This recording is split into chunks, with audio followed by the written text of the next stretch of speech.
ప్రస్తుతం నేను యూసుఫ్గూడ చెక్ పోస్ట్కి వెళ్ళే దారిలో ఉన్నాను. నా వెనకాల ఒక పోస్టర్ కనబడుతుంది కదా.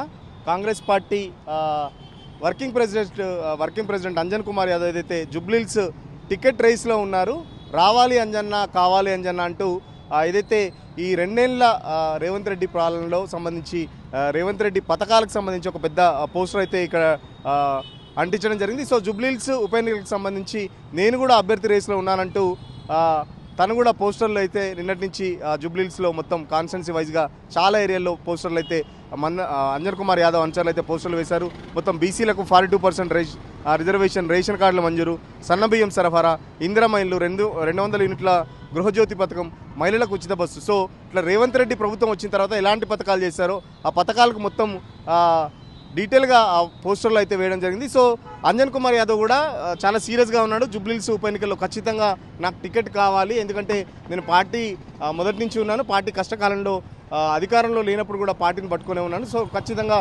టికెట్ నాకు ఇవ్వాలని చెప్పేసి టికెట్ ఇచ్చిన తర్వాత ఎమ్మెల్యేగా గెలిచిన తర్వాత మళ్ళీ మా సామాజిక వర్గానికి సంబంధించి ఇప్పటివరకు మంత్రి పదవి లేదు, సో మంత్రి పదవి కూడా ఇవ్వాలని చెప్పేసి కూడా అంజన్ కుమార్ యాదవ్ డిమాండ్ చేస్తున్న పరిస్థితి. మరోపక్క నవీన్ యాదవ్ కూడా చాలా సీరియస్గా ఉన్నారు. ఎందుకంటే నవీన్ యాదవ్ మొన్నటిదాకా నవీన్ యాదవ్, బొంతు రామ్మోహన్, అజారుద్దీన్ రేస్లో ఉన్నారు.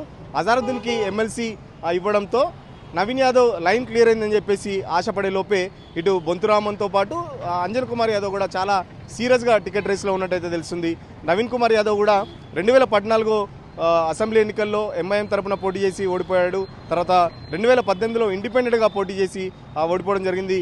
మొన్న కాంగ్రెస్ పార్టీ అభ్యర్థిగా మాగంటి గోపీనాథ్ చేతిలో కూడా ఓడిపోవడం జరిగింది. సో అంజన్ కుమార్ చెప్తున్న వర్షన్ ఏంటంటే ఓడిపోయిన వాళ్ళకు టికెట్ ఎట్లా ఇస్తారని చెప్పేసి అంజన్ కుమార్ వర్గం చెప్తుంటే, నవీన్ కుమార్ యాదవ్ వర్గం ఆల్రెడీ 2 సార్లు ఎంపీగా ఓడిపోయిన అభ్యర్థి, చాలా ఓడిపోయిన అభ్యర్థికి మళ్ళీ టికెట్ ఎలా ఇస్తారని చెప్పేసి నవీన్ కుమార్ యాదవ్ వర్గం కూడా చెప్తుంది. ఇప్పటికే అంజన్ కుమార్ యాదవ్ కొడుకు అనిల్ కుమార్ యాదవ్ రాజ్యసభ ఎంపీగా ఉన్నారు. ఆల్రెడీ మీ ఇంట్లో ఒక పోస్ట్ ఉంది కదా, మళ్ళీ ఇంకొక పోస్ట్ ఎందుకు అని చెప్పేసి కూడా నవీన్ కుమార్ యాదవ్ వర్గం అయితే బగ్గమంటున్న పరిస్థితి.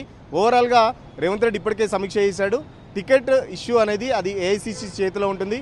ఎవరికి టికెట్ వచ్చినా సమిష్టిగా అందరూ ప్రచారం చేసి అందరూ పార్టీని గెలిపించాల్సి, జుబ్లీహిల్స్ అభ్యర్థిని గెలిపించాల్సిన అవసరం ఉంది. ఎందుకంటే ఈ 20 నెలల పాలనకు సంబంధించి జుబ్లీహిల్స్లో గెలిస్తే ఖచ్చితంగా ప్రజలు మన పాలనకు ఓటేసినట్టు అని చెప్పేసి చెప్పుకోవచ్చు అని కాంగ్రెస్ పార్టీ చెప్తుంటే, బీఆర్ఎస్ పార్టీ మాత్రం ఈ 20 నెలల పాలన చూసి ఖచ్చితంగా గతంలో మాగంటి గోపీనాథ్ చేసిన సేవలు కానీ లేకపోతే కేసీఆర్ హయాంలో జరిగిన అభివృద్ధికి సంబంధించి మా అభ్యర్థి గెలుస్తాడని చెప్పేసి బీఆర్ఎస్ పార్టీ చెప్తుంది.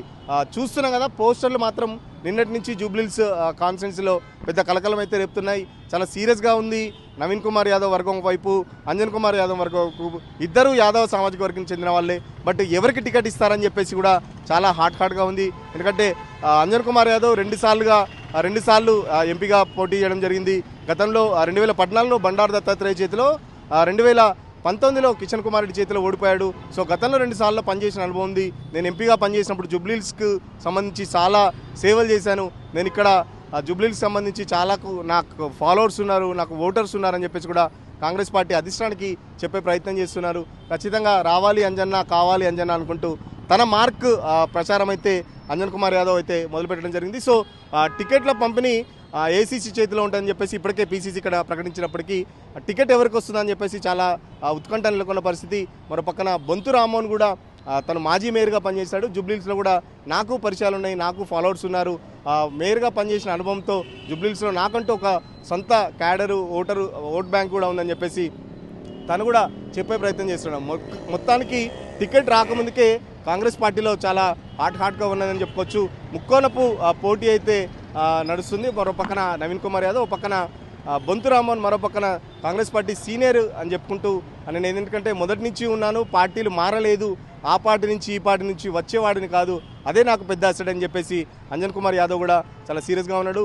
ఖచ్చితంగా ఎమ్మెల్యేగా అవకాశం ఇస్తే జుబ్లీహిల్స్ ఎన్నికల్లో గెలిచి చూపెట్టి మంత్రి పదవి కూడా నాకు కావాలి. ఎందుకంటే ఇప్పుడున్న సీనియర్లలో నేను కూడా ఒక సీనియర్, హైదరాబాద్ ప్రాంతానికి చెందినవాడిని కాబట్టి, లోకల్ కాబట్టి నాకు ఖచ్చితంగా గెలిస్తే మాత్రం మంత్రి పదవి కావాలని చెప్పేసి ఇప్పటికే అధిష్టానం దగ్గర కూడా తను ఒక సూచన అయితే ఒక డిమాండ్ అయితే పెట్టడం జరిగింది. సో అధిష్టానం ఎలా స్పందిస్తుంది? ముగ్గురు హేమహామీలే టికెట్ కోసం అయితే పోరాడుతున్నారు. సో నవీన్ యాదవ్ బొంతు రామ్మోహన్తో చూస్తే వాళ్ళిద్దరూ వేరే పార్టీ నుంచి వచ్చారు. నేను మొదటి నుంచి పార్టీనే నమ్ముకొనున్నాను.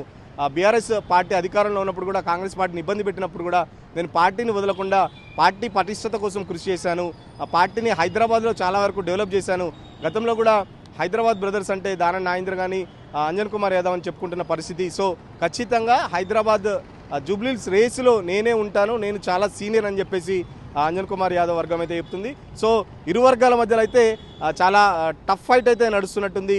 అటు నవీన్ కుమార్ యాదవ్ వర్గం మనుషులైతే కానీ ఇటు అంజన్ కుమార్ యాదవ్ వర్గం మనుషులైతే మొత్తం సోషల్ మీడియాలో కొట్టుకుంటున్న పరిస్థితి. ఈ పోస్టర్ల కానించి నవీన్ యాదవ్ వర్గం కూడా చాలా బగ్గమంటుంది.